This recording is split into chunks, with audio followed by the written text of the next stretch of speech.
তারা দুই ভাই একসাথে হলে সারাক্ষণ অনেক খেলাধুলা করে আর তারা এক ভাই আরেক ভাইকে খুবই ভালোবাসে এবং তাদের বন্ধুত্ব কিন্তু অনেক বেশি। তা হ্যালো এভরিওয়ান, আসসালামু আলাইকুম, সবাই কেমন আছেন? তো আমি আজকে যাব আমার খালাতো বোনের বাসায় আর আমার ভাইগনার জন্য আমি একটা পুডিং বানিয়ে নিয়েছি। আমার ভাইগনা অনেকদিন হয়েছে আমার কাছে একটা পুডিং খেতে চেয়েছিল, তো আমার সময়ের জন্য যাওয়া হয়নি, তো ভাবছি আজকেই চলে যাই। আর দেন কাজের ফাঁকে আমি চলে এসেছি আমার কবুতরকে খাবার দেওয়ার জন্য। তো ওদেরকে আমি খাবার আর পানি দিয়ে দিয়েছি আর ওরা ওদের বাচ্চাদের কিন্তু অনেক সুন্দর করে খাওয়াচ্ছে। আমি কবুতরকে খাবার দিচ্ছিলাম, এরই মধ্যে ফোন বেজে উঠেছে। আমার হাজবেন্ড ফোন দিয়ে বলছে যে দরজাটা খুলো, পার্সেল যাচ্ছে। তো আমি দরজা খুলেই দেখি আম নিয়ে আসছে একটা ভাইয়া। তো ভাইয়াটা আমাকে খুলে তারপরে সব দেখিয়ে দিয়েছে। তো আমার হাজবেন্ড আসলে না জানিয়ে আমাদেরকে আম নিয়ে আসছে। তো সববারে আনে, তো এবারও আসলে সে মিস করে না আমাদের জন্য। দেন আমি আবারও চলে এসেছি রান্নাঘরে পিঠা বানানোর জন্য।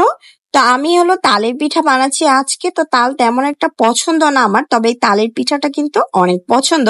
তো আজকে আমার হাজবেন্ড আমার এক মামাকে দেখতে যাবে। আমার মামা খুব অসুস্থ, তো মামা মোরব্বা খেতে চেয়েছিল। তো আমি মামার জন্য মোরব্বা বানাইছি। তো আজকে প্রথম আমি মোরব্বা বানাইছি, তবে ভালোই হয়েছে। তো সাথে কিছু তালের পিঠাও আমি বানিয়ে দিয়েছি।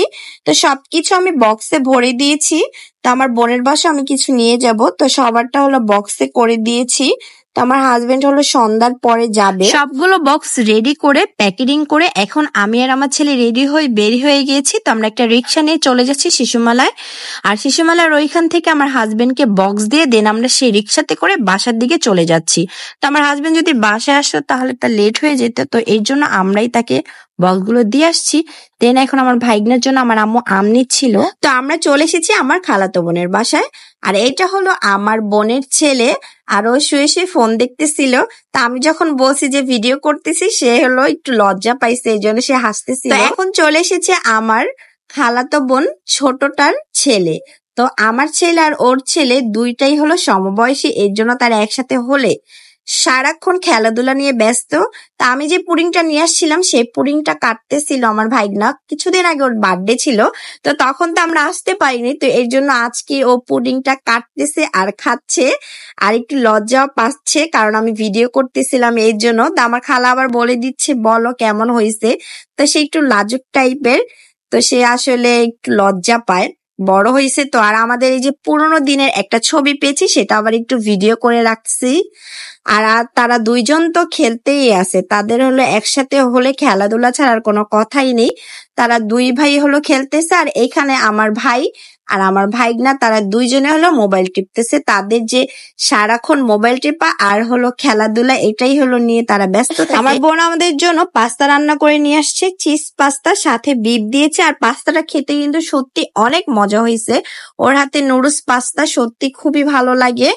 আর দেন তারপরে আমার খালা আবার নিয়ে আসছে খিচুড়ি আর গরুর মাংস। তো খালা বাসা থেকে খিচুড়ি আর গরুর মাংস রান্না করে নিয়ে আসছে। অনেকদিন হয়েছে খালার সাথে দেখা হয় না, তো এর জন্য বলছিলাম খালাকে আসতে, তো খালাও চলে আসছে। তো যতক্ষণই ছিলাম আসলে সবার সাথে অনেক আনন্দ উপভোগ করছি। একসাথে হলে খুবই ভালো লাগে, বাট সময়ের জন্য আসলে আসা হয় না বা আসতে পারি না, যার যার সংসার নিয়ে সে ব্যস্ত থাকে।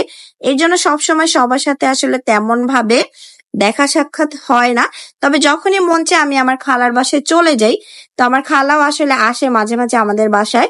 তো আজকে খালার খিচুড়ি খেতে খেতে বিদায় নিচ্ছি। সবাই অনেক অনেক ভালো থাকবেন। আল্লাহ হাফেজ।